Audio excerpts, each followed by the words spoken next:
உடனே உள்ள இருந்த அர்ச்சகர் உள்ள கூப்பிட்டார். உட்காருன்னு. உட்கார்ந்து ஒரு 10 நிமிஷம் சண்முகரை பார்த்தோன்னே அது வரைக்கும் உள்ளுக்குள்ள இருந்த ஏதோ ஒரு பேய் என்னை விட்டு வெளியே போன மாதிரி இருந்தது. பியூரான மாதிரி இருந்தது. வெளியே வந்து 2 நிமிஷம் உட்கார்ந்து இனிமேல் லைஃப்ல அந்த ஃபுல்ஃபில் நிறைஞ்சிருச்சு அப்படின்னா அதுக்கு மேல இல்லை, அந்த நிறைவு அடைஞ்ச மாதிரி இருந்தது. அதுக்கப்புறம் வந்ததுக்கு அப்புறம் தான் விஜய் டிவியில எனக்கு தமிழ் பேச்சுங்கிற மூச்சுல செலக்ட் ஆகிறேன். செலக்ட் ஆனதுக்கப்புறம் அந்த இப்போ நான் சொன்னல இந்த பேசும்போது என்னுடைய தலையெழுத்தை மாற்றினாங்கன்னு ஃபர்ஸ்ட் அந்த ஸ்டேஜில் ஃபர்ஸ்ட் எபிசோடு நான் பேசின தலைப்பு முருகனிட்ட பிச்சை. முதல் தலைப்பே முருகனிட்ட பிச்சைன்னு பேசுகிறேன். அப்போ நான் பாடின பதிகம் தான் இந்த செயல்பட்டு அழிந்தது அப்படின்னு. பேசி முடிச்சோடனே உங்களுக்கு வந்து பேசும்போது லகர அந்த பிரச்சனை இருக்கு, அதனால உங்களை வெயிட்டிங் லிஸ்ட்ல வைக்க போறோம்னு சொல்லிட்டாங்க. ஆனா அந்த ஆக்சுவலா அது எதுக்கு சொன்னாங்கன்னா ரிஜெக்ட் பண்ணணும். ஆனா அப்ப விருந்தினராக வந்திருந்தது மேதகு முன்னாள் ஆளுநர் தமிழிசை சவுந்தரராஜன் அம்மா வந்திருந்தாங்க. உடனே அவங்க சொன்னாங்க இல்ல நான் அவரை செலக்ட் பண்ணணும்ட்டாங்க. ஆன் ஸ்பாட்டே அவங்க வச்ச முடிவை இந்த பதிகம் தான் மாற்றியது. அந்த மாத்தினதுக்கு அப்புறம் அது கொடுத்த ஒரு வெளிச்சத்துக்கு அப்புறம் நிறைய பயணம் பண்ண ஆரம்பிச்சேன். முருகப்பெருமானுடைய அருளால வேற எல்லா தலைப்புகளிலும் பேசிட்டு இருந்த நானு முருகன் போட்ட உத்தரவு நீ எதையும் பேசுறதுல முருகனை மட்டும்தான் பேசணும்னு. முருகனை பேசினதுக்கு அப்புறம் எப்ப நான் வாய்ப்பில்லைன்னு ஏங்கனோ என் செந்தில் ஆண்டவன் உட்கார்றதுக்கு நேரம் இல்லைன்னு மாத்தினார். அதுதான் முருகன் போட்ட பிச்சை. நீ பேச்சாளர் ஆகணும், ஆமா நீ பேசுறது என்ன பத்தி இருக்கணும், என்ன பத்தி போய் பேசுன்னு போய் முருகனை அமைச்சிருக்காரு. ஆமா, இது மிகப்பெரிய வரப்பிரசாதம். என்னன்னா அந்த பேச்சுல வந்து திருப்புகழும் வேல்மாறல் இந்த மாதிரி பதிகங்கள் எனக்குள்ள வந்தது. அதுதான் இவ்வளவு பெரிய வளர்ச்சிக்கு காரணம். என்னோட முயற்சி என்னுடைய பேச்சுங்கிறது இங்க ஜீரோ, நத்திங். அதுல ஒண்ணுமே இல்லை. முழுக்க முருகனுடைய அருள் தான். எங்க வீட்டுல டெய்லி வேல்மாறல் ஓடும். அதுக்கு காரணம் உங்க பேச்சை கேட்டு எங்க அம்மா அதை வைக்கிறது தான். திருவருள் எத்தனை பேரோட வாழ்க்கையில அது நீங்க முருகனை வந்து இன்ட்ரடியூஸ் பண்ணிருப்பீங்க, இந்த மாதிரி விஷயங்களை சொல்லியிருப்பீங்கிறதெல்லாம் பெரிய பாக்கியம். முருகனுடைய அருள். இதுல என்னன்னா இது ஒவ்வொரு தடவையும் நிறைய பேர் சொல்லும் போது எனக்குள்ள அருணகிரிநாதர் சொல்ற வார்த்தை ஒண்ணு வந்துடும். யாமோதிய கல்வியும் எம்மறிவும் தாமே பெற வேலவர் தந்ததனால். ஏன்னா அருணகிரிநாதர் வந்து முருகனுடைய ஒவ்வொரு இன்ச்சையும் பார்த்து எழுதுனது. அவரே சொல்றாரு யாமோதிய கல்வியும், நான் பாடின பாட்டு என் அறிவு எதுவுமே என்னோடது இல்லை, தாமே வேலவர் தந்ததனால். நான் எப்போ சொல்வேன், நான் வந்து ஒரு டேப் ரெக்கார்டு மாதிரி தான், உள்ள இருக்கிறதெல்லாம் அவரோடது. முருகான்னு ஒரு லட்சக்கணக்கான பக்தர்கள் அந்த பேரை உச்சரிச்சுக்கிட்டே இருக்காங்க. ஒரு பேசிக்கா ஒரு லேமேன் பாயிண்ட் ஆஃப் வியூல இருந்து ஒரு கேள்வி, முருகன் அப்படிங்கிற அந்த பேருக்கான அர்த்தம் என்ன? முருகுன்னு சொன்னா அழகுன்னு அர்த்தம். முருகங்கிறது தமிழினுடைய ஒரு பழங்கால சொல். சங்கத்தமிழ்ல இருந்து அந்த சொல் வந்துகிட்டே இருக்கு. முருகன் அப்படின்னு சொன்னாலே அழகு. ஆனா இந்த அழகுன்னா நம்ம என்ன புரிஞ்சுக்கிறோம்னா நம்ம கண் பார்வையில தெரியக்கூடியது. இது என்னன்னா இது அழியாத அழகு. அது மாறவே செய்யாது, எப்போதும் இருக்கும். இந்த முருகன்கிற வார்த்தைய நம்மளுடைய சமய பெரியவங்க 3ஆ பிரிக்கிறாங்க. இந்த மொத்த தெய்வத்தினுடைய கூட்டு ஒளிதான் முருகங்கிறது.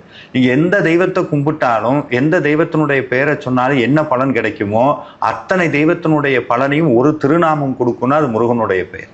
மூனா முகுந்தன், ரூணா ருத்ரன், கானா கமலாலயன். இந்த பிரம்மா விஷ்ணு ருத்ரன் சொல்லக்கூடிய 3 தேவர்களுடைய சொரூபமாக சதாசிவ வடிவமாக இறைவன் இருக்கிறார். என்றும் இளமையாக இருக்கிறார். இந்த இயற்கையினுடைய வடிவம் அவர். அதை விட இந்த முருகன்னா அழகுன்னு சொன்னா இன்னொரு அர்த்தம் இருக்கு. யாரெல்லாம் அவன் முருகனுடைய பேரை சொல்லிக்கிட்டே இருக்காங்களோ அவங்க வாழ்க்கை அழகாயிடும். அதனால அவருக்கு பேர் அழகுன்னு பேர். அது மட்டும் இல்ல, எப்ப கூப்பிட்டாலும் வந்து நிற்பார். முருகா என்று ஒரு கால் நினைக்கின் இருகால் முன்தோன்றும். ஒரு தடவை நம்ம முருகான்னு நினைச்சிட்டா தான் வந்துட்டேன்னு 2 காலம் முன்னாடி வந்து நிற்கும். கூப்பிட்ட குரலுக்கு ஓடி வரக்கூடிய தெய்வம் முருகன். அதனாலதான் அவருக்கு முருகன்கிற திருநாமம். சரவணா, சண்முகா, கார்த்திகேயன் பல பேர்கள் இருக்கு. ஆமா, அதுக்கான அர்த்தம். அதாவது சுவாமிக்கு வந்து என்ன அழகுன்னா இவ்வளவுதான் பெயருன்னு கிடையாது. இவ்வளவுதான் பெயருன்னா அதுக்குள்ள ஒரு குறிப்பிட்ட பவுண்டுக்குள்ள அடங்கிடுவார். எல்லையே இல்லாத பெருந்தெய்வம். அவருக்கு ஒவ்வொரு தடவையும் ஒவ்வொரு பேர் வருது. ஏன்னா அந்த சுச்சுவேஷனை பொறுத்து.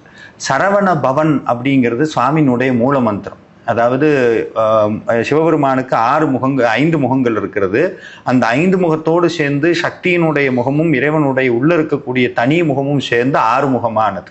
அதைத்தான் நம்மளுடைய கந்த புராணம் சொல்லும். அருவமும் உருவமுமாகி அனாதியாய் படவாய் ஒன்றாய் பிரம்மமாய் நின்ற ஜோதி பிளம்புதோர் மேனியாகி கருணை கூர் முகங்கள் ஆறும் கரங்கள் 12 கொண்டே ஓர் திரு முருகன் வந்தாங்கு உதித்தனன் உலகம். அப்படி உதித்த போது அவருக்கு வந்த பெயர் தான் சரவண பவன், 6 முகங்களும்.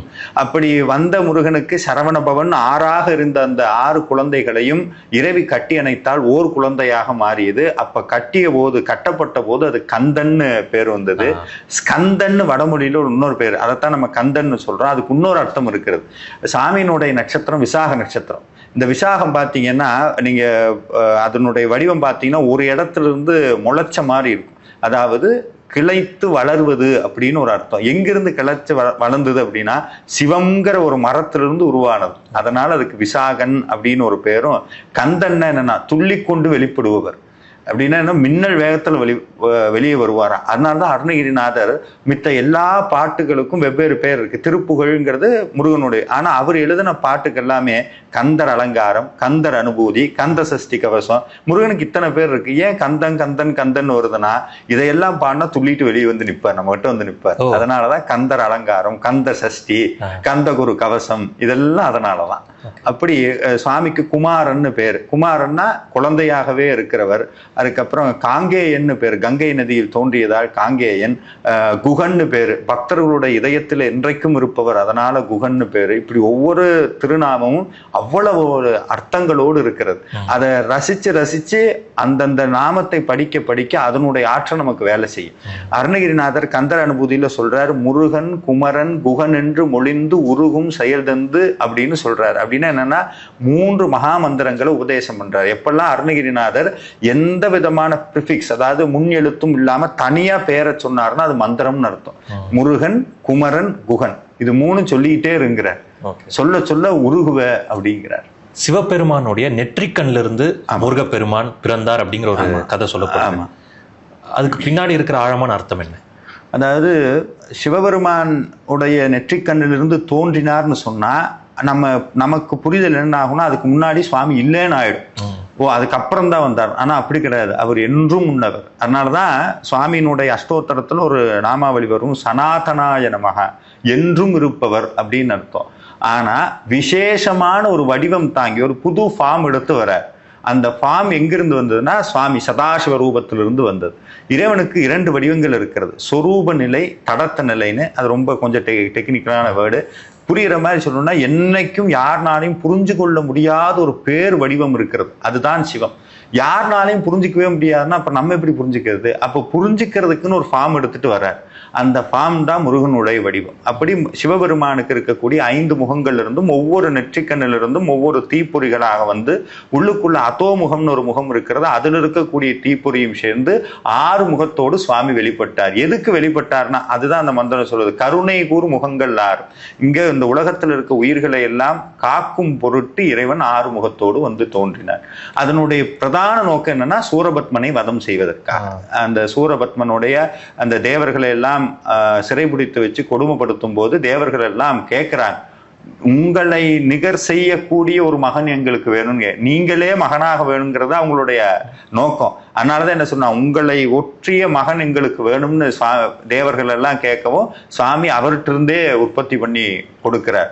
அது வரைக்கும் அவர் ஒரு சிவபெருமானுடைய ஒரு வடிவம் தான் முருகன்.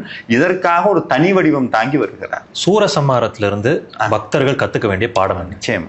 நம்ம ஒவ்வொரு தடவையும் சூரசம்ஹாரம் பார்க்கும்போது என்னன்னா, முருகப்பெருமான் வந்தார், போர் புரிந்தார், சூரனை எல்லாம் அழித்தார், அதோட முடிஞ்சு போச்சு. அப்படி இல்லை. அப்படின்னா அது ஏன் வருஷம் அதை செஞ்சு காட்டணும்? அது ஒரு தடவை நடந்துருச்சு, ஏன் திருப்ப திருப்ப நடத்தி காட்டுறோம்னா, ஒரு உண்மை என்னன்னா ஒவ்வொருத்தருடைய வாழ்க்கைக்குள்ளேயும் சூரபத்மன் இருந்துகிட்டே தான் இருக்கான்.